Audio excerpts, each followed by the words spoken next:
Nah, ini adalah bukti arkeologis penting yang menunjukkan adanya aktivitas manusia purba pada zaman dulu. Dan ini usianya diperkirakan sekitar 15.000 sampai 20.000 tahun. Drone saya mulai mendekati bebatuan. Lost sinyal. Dan ini saya mulai tidak bisa mengontrol.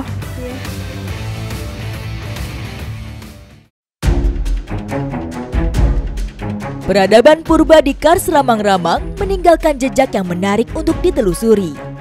Sebagian sudah terungkap, bagian lain hingga kini masih belum terang benderang. Di balik megahnya gugusan Kars di Sulawesi Selatan, tersembunyi sebuah dunia yang hampir tidak tersentuh waktu. Dan sekarang saya akan menjelajahi desa Salendra. Penelusuran kami mulai dengan menyusuri sungai yang membelah gugusan Kars. Bersama Profesor Fisika Kars, akademisi, dan pengamat budaya prasejarah, saya akan mencoba merangkai seperti apa kehidupan purba berjalan pada saat itu. Batuan Kars yang tajam dan licin, rawa basah, hingga celah goa adalah medan yang harus kami lalui. Hingga akhirnya kami sampai di sebuah oase tersembunyi yang disebut dengan Telaga Bidadari. Bagaimana kawasan Kars yang dipenuhi dengan bebatuan ini bisa menopang kehidupan dari zaman prasejarah sampai sekarang? Saya akan menelusurinya lebih lanjut bersama Prof. Arsyad dan juga teman-teman.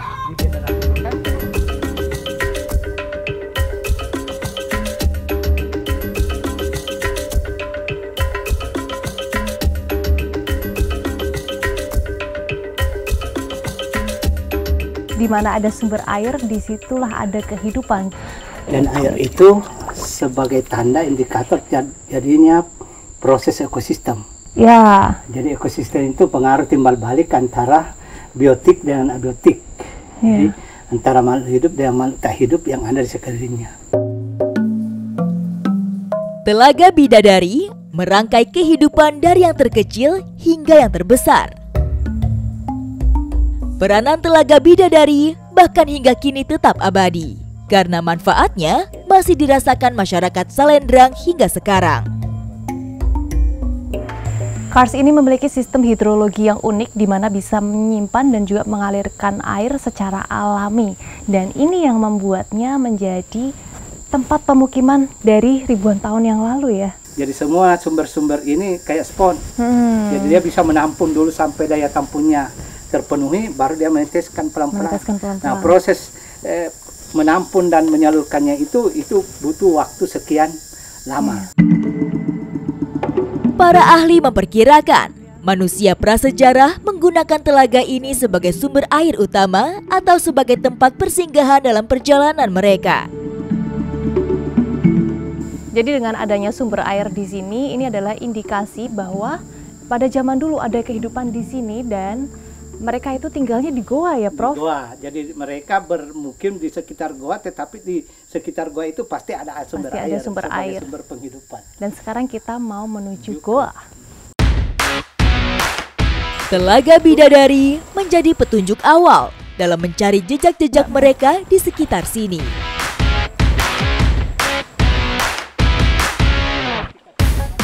Ini adalah salah satu jalur yang harus kita lalui untuk menuju goa. Dan di sini banyak pohon nipah. Oh, nipah, iya. Nipah kan? Nipah, iya. Nipah dan juga ada mangrove. Selain jalur yang terjal, kami harus melewati genangan air di tengah rawa yang cukup dalam. Jadi karena air lagi pasang, kita harus melalui jalan yang seperti ini, berair dan juga berlumpur.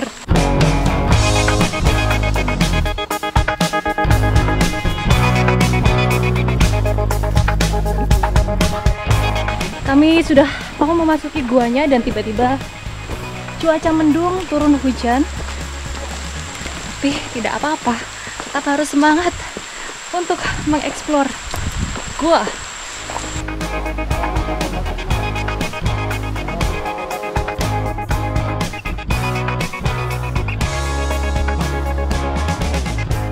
Akhirnya kami tiba di Goa Karama, sebuah tempat yang memperkuat tentang keberadaan manusia purba di kawasan ini.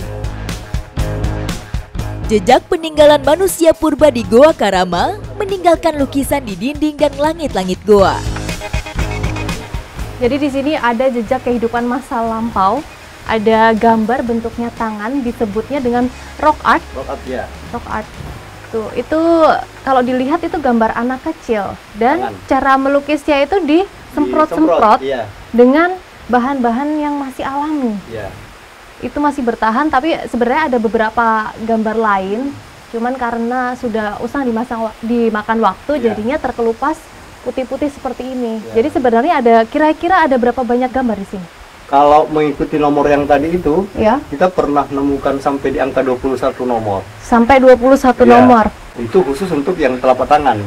Khusus telapak tangan, berarti sebenarnya ada gambar-gambar yang lain juga? Ada, yang kayak tadi itu kan misalnya kita perkirakan itu seperti daun, ada yang seperti perahu.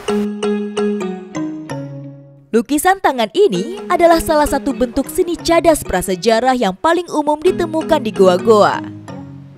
Mampu bertahan hingga ribuan tahun, lukisan dinding ini menggunakan pigmen alami, kemungkinan dari mineral atau arang. Tidak hanya lukisan, jejak lain juga dibuktikan dengan keberadaan tumpukan cangkang kerang. Nah, ini adalah bukti arkeologis penting yang menunjukkan adanya aktivitas manusia purba pada zaman dulu. Dan ini usianya diperkirakan sekitar 15.000 sampai 20.000 tahun. Ini namanya kerang apa kalau di sini? Oh, di sini kita sebutnya tude. Kerang tude. Iya, kerang tude. Gerang merupakan salah satu sumber makanan utama manusia prasejarah yang tinggal atau singgah di goa ini. Jadi kerang tude ini bukan sekedar sisa makanan biasa, tapi juga menyimpan informasi tentang kehidupan masa lampau.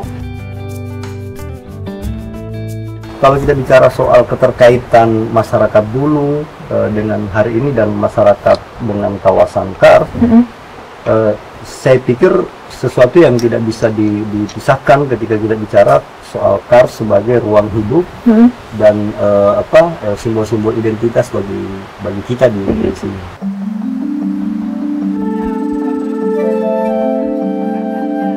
Jadi kalau yang di sini itu lukisannya warna hitam, dan menurut penelitian lukisan warna hitam itu lebih mudah dibuat daripada yang warna merah tadi. Ini ada gambar ikan, ada kelelawar, mungkin yang digambar sama manusia prasejarah itu sejauh apa yang mereka lihat, ada di sekitarnya.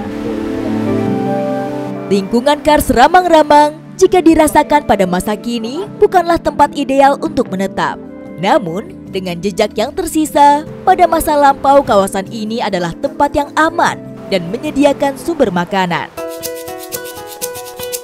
Untuk memperkuat bukti bahwa pernah ada kehidupan masa lampau di tempat ini, penelitian lanjutan kami lakukan.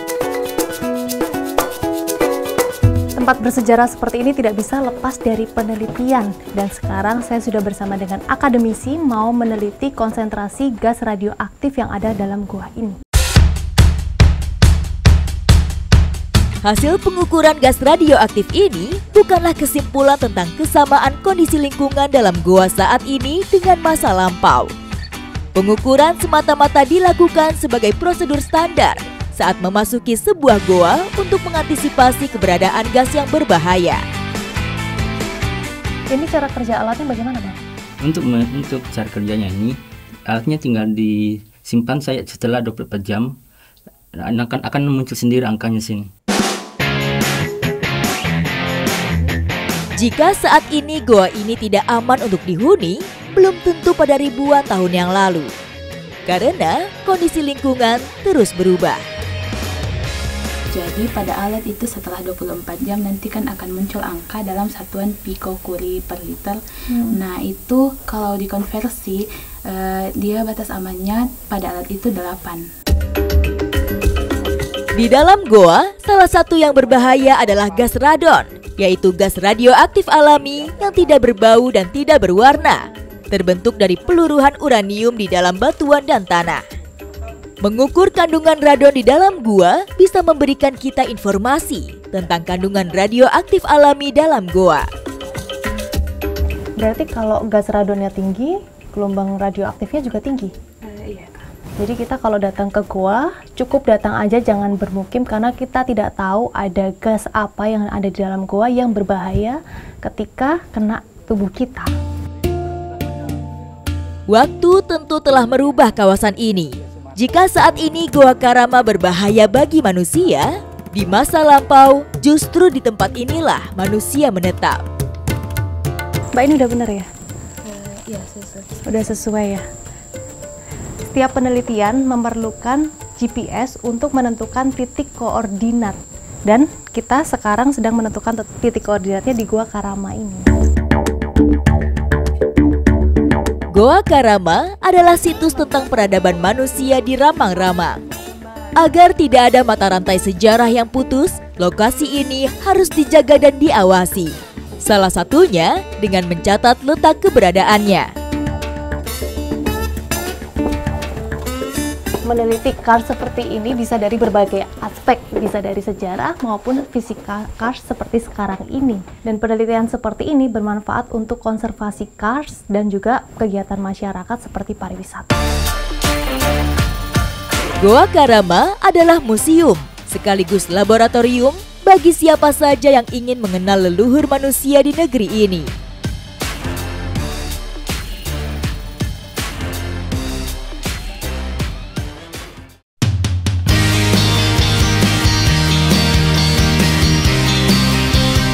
Ramang-Ramang bukan hanya sekadar deretan batu keras yang tegak berdiri.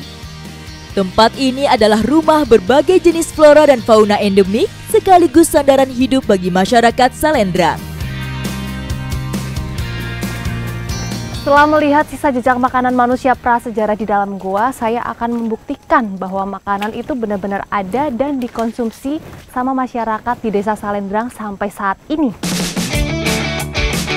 Gerang Tude, hewan purba yang sampai saat ini masih dimanfaatkan manusia modern, terutama masyarakat Salendrang. Gini nih susahnya cari kerang tude. Jadi kita harus masuk ke area yang berlumpur karena biasanya kerang tude itu adanya di tempat yang seperti ini.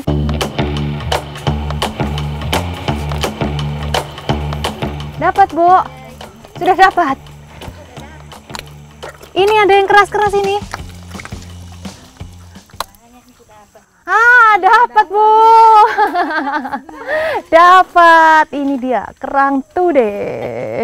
Jadi kalau kita cari kerang tude ini harus di musim yang tepat. Biasanya kerang ini akan ada ketika musim hujan kayak sekarang ini nih.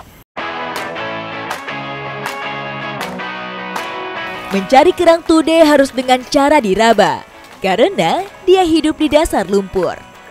Dapat lagi, Bu. Waduh, hebat ibunya nih. Jadi dapat lagi. Ya. Yeay. Langsung dapat 3 nih. Ini kalau kita lihat cangkangnya tuh mirip sama yang ada di goa. Ini adalah bukti bahwa manusia zaman dulu sejak puluhan ribu tahun yang lalu juga mengkonsumsi kerang tude. Kerang tude adalah jembatan masyarakat Salendrang dengan leluhur mereka. Karena dari bukti sejarah yang tersisa, kerang ini sudah dikonsumsi manusia purba yang hidup di Ramang-Ramang. Ibu, sudah dapat banyak? Banyak, Jo. Banyak. Udah lapar belum? Sudah. Sudah, sama. Saya juga udah lapar dan juga penasaran sama rasa kerang tude ini. Sekarang kita mau olah dulu sama ibu-ibu. Udah lapar semua ya?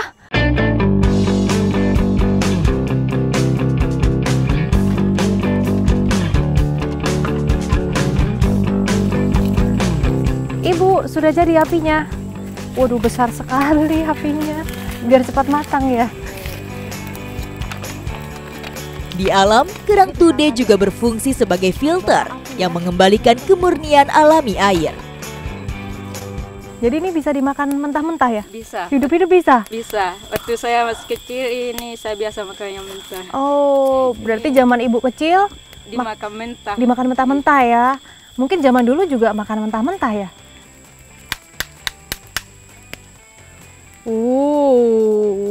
Ini aroma amisnya tuh kuat banget ya. Coba ya.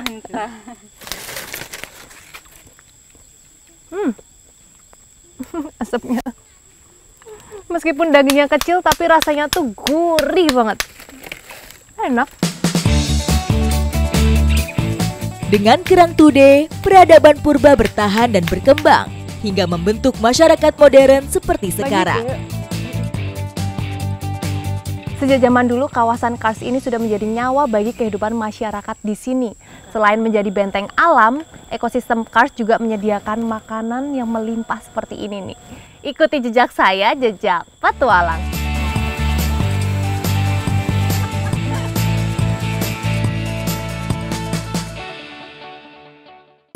Drone saya mulai mendekati bebatuan dan jaraknya udah 10 meter. Ini mulai lost sinyal. Dan ini saya mulai tidak bisa mengontrol. Tidak bisa mengendalikan drone-nya.